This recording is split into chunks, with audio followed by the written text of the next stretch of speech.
Bismillahirrahmanirrahim. Assalamualaikum dan salam sejahtera. Selamat datang ke channel Cikgu Duan. So, bagi yang pertama kali masuk ke channel Cikgu, jangan lupa like, share dan subscribe dan tekan butang loceng di bawah. Supaya anda tak terlepas video-video terbaru yang Cikgu upload selepas ini. So, untuk video kali ini, Cikgu ingin kongsikan slide berkenaan 1.2 pengelasan organisma Sains KSSM tingkatan 2. Pengelasan organisma. Haiwan dan tumbuhan pula boleh dikelaskan kepada beberapa kumpulan kecil lagi berdasarkan ciri sepunya dan ciri yang berbeza. Okey. So, haiwan tumbuhan kita boleh pecahkan lagi. So, macam mana? Pengelasan haiwan dulu. Haiwan dapat dikelaskan kepada invertebrata dengan vertebrata. Okey, tidak bertulang belakang. Okey, invertebrata bertulang belakang. Okey, ini contoh. Invertebrata terbahagi kepada dua. Tanpa kaki dan yang kedua berkaki. Tanpa kaki pula kita pecah dua. Badan tanpa segmen. Satu lagi badan bersegmen. Yang berkaki, 3 pasang kaki. Dan yang kedua lebih daripada 3 pasang kaki. So tolong ingat. Tidak bertulang belakang. Ada dua tanpa kaki, berkaki. Yang ni tanpa segmen, bersegmen. Tu berkaki, 3 pasang kaki, lebih daripada 3 pasang kaki. Okey, kita tengok contoh-contoh. Ni ulat. Badan bersegmen merupakan pembahagian badan haiwan kepada beberapa segmen. Ni invertebrata tanpa kaki. Siput babi. Badan tanpa segmen. Terdapat invertebrata tanpa kaki yang mempunyai badan tanpa segmen. Okey. Ni apa dia? Planaria. Okey, span. Okey, karang laut. So, yang ni adalah badan tanpa segmen. Kamu boleh refer, boleh rujuk buku teks. Invertebrata tanpa kaki. Ni cacing. Badan bersegmen. Sesetengah badan invertebrata tanpa kaki mempunyai badan bersegmen. Dia tak ada kaki tapi dia bersegmen. Badan bersegmen.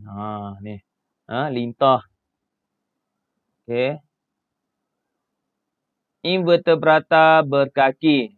Okey. So, yang ni yang tidak bertulang belakang tetapi dia berkaki. Ni kalajengking, rama-rama. Ciri-ciri dia. Mempunyai badan bersegmen. Mempunyai kulit keras, rangka luar. Okey, tu ciri dia. 3 pasang kaki. So, yang ni yang 3 pasang kaki. Lebih daripada 3 pasang kaki. Boleh tengok gambar ni. Kalajengking. Okey, labah-labah. Apa dia tu? Udang.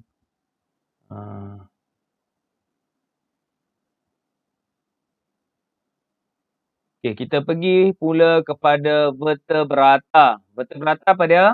Haiwan yang mempunyai tulang belakang.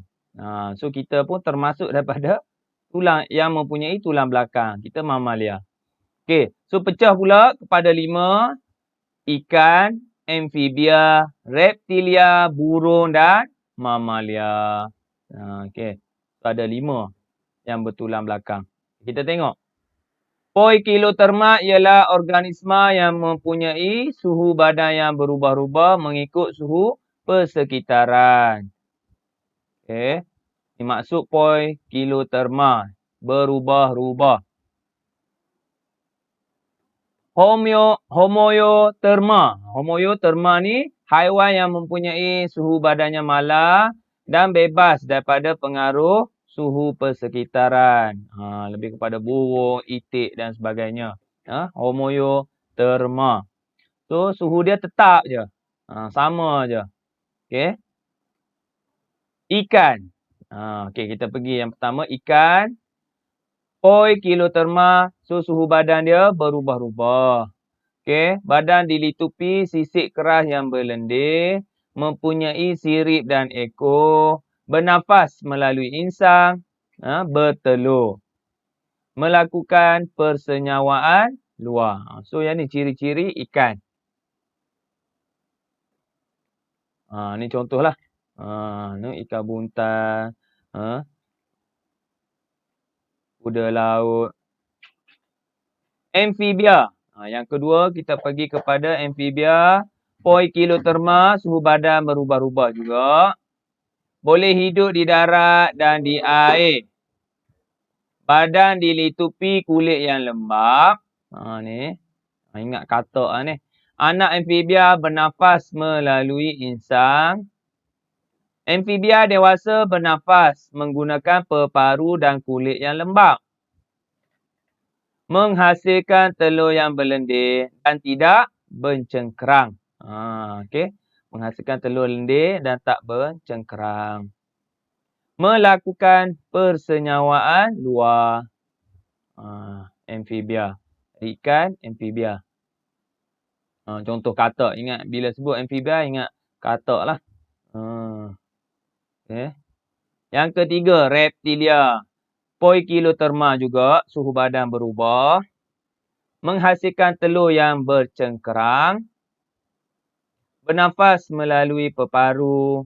Bersisik dan berkulit keras. Melakukan persenyawaan dalam. Ni beza dia. Ni persenyawaan dalam. Okey. Ni contohlah. Ular, buaya, iguana. Apa dia? Penyu. Ni contoh. Burung. Seterusnya, burung. Homoeotherma. Ni. Spesies burung ni dia suhu badan tetap. Malar.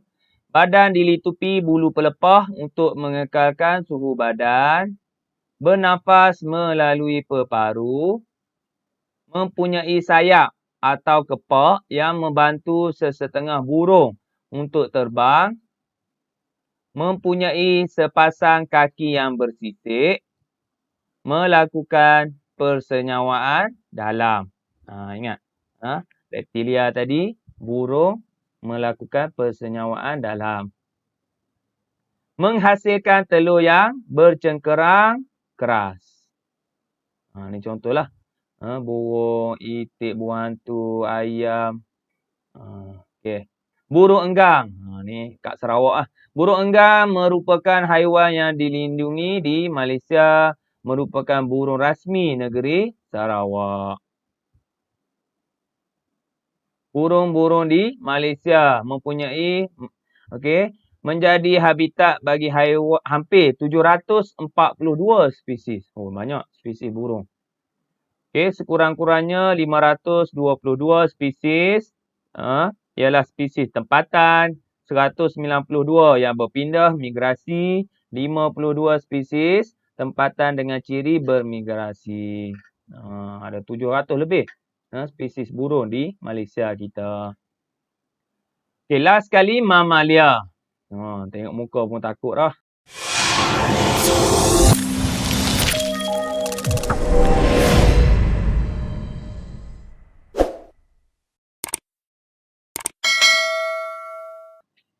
Homoeotherma. Suhu badan yang tetap. Badan dilitupi bulu dan rambut. Bernafas melalui peparu. Melakukan persenyawaan dalam. Melahirkan dan menyusukan anak. So yang ni ciri-ciri mamalia. Ni contohlah ikan paus, gajah, kelawar, zirafah. Mamalia. Habis haiwan. Kita masuk pula kepada pengelasan tumbuhan. Tumbuhan dua je. Tidak berbunga dan tumbuhan berbunga.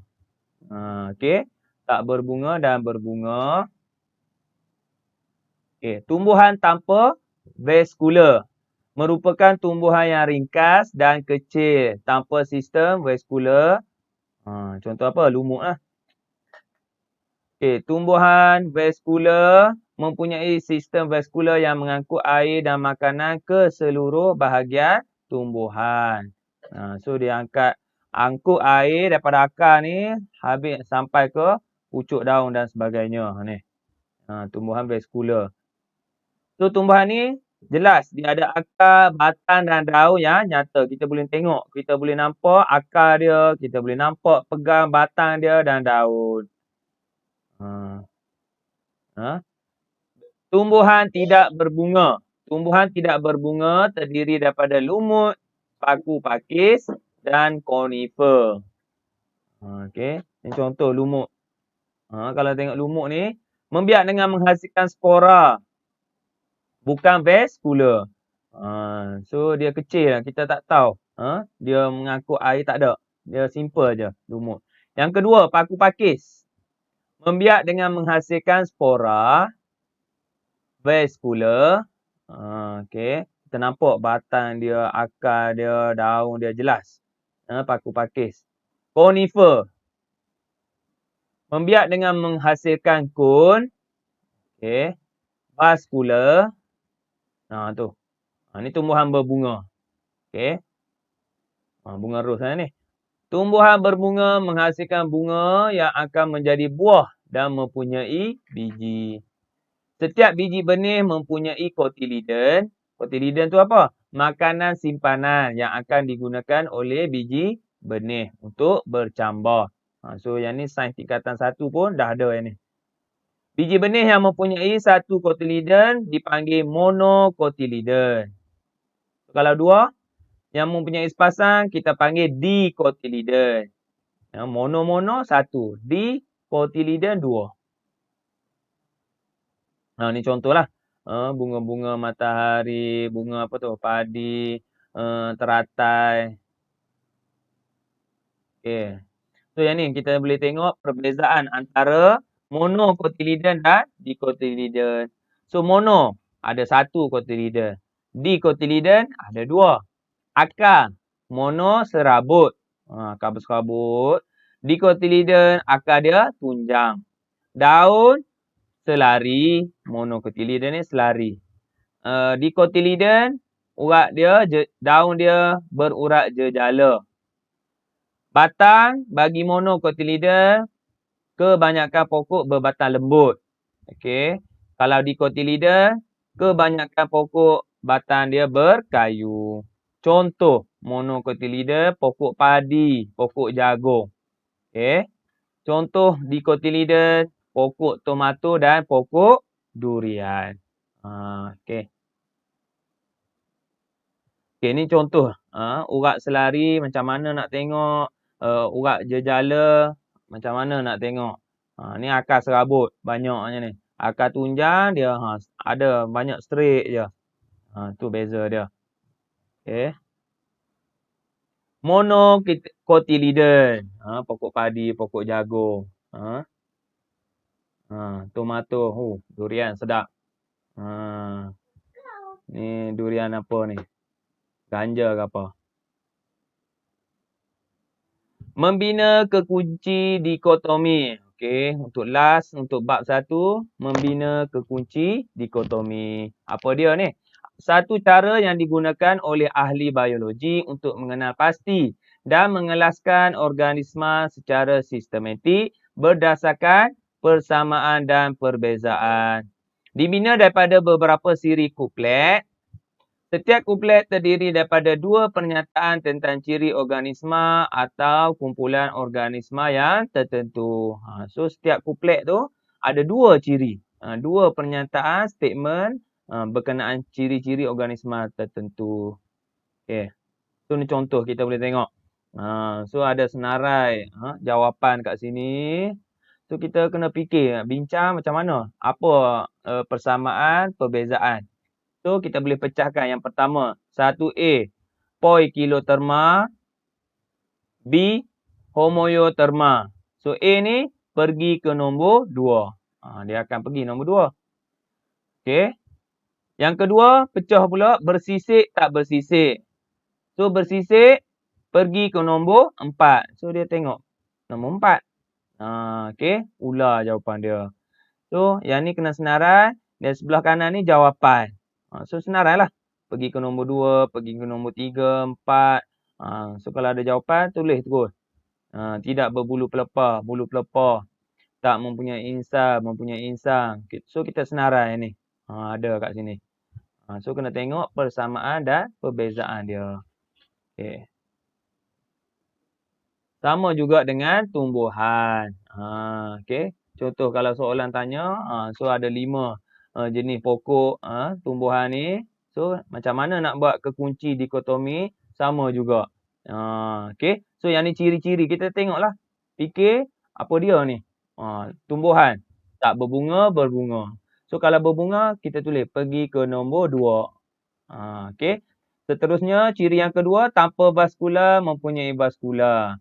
Yang ketiga, monokotiliden, dikotiliden. Tak menghasilkan biji benih, menghasilkan biji benih. So, yang sebelah kanan ni, so terus masuk jawapan kat sini. Okay. Wallahualam. Setakat itu saja perkongsian cikgu untuk video kali ini. Kalau anda suka video cikgu, jangan lupa like, share dan subscribe dan tekan butang loceng di bawah. Sehingga berjumpa lagi dalam video seterusnya. Kita akan masuk bab 2, Sains Tingkatan 2. Sehingga berjumpa lagi. Assalamualaikum.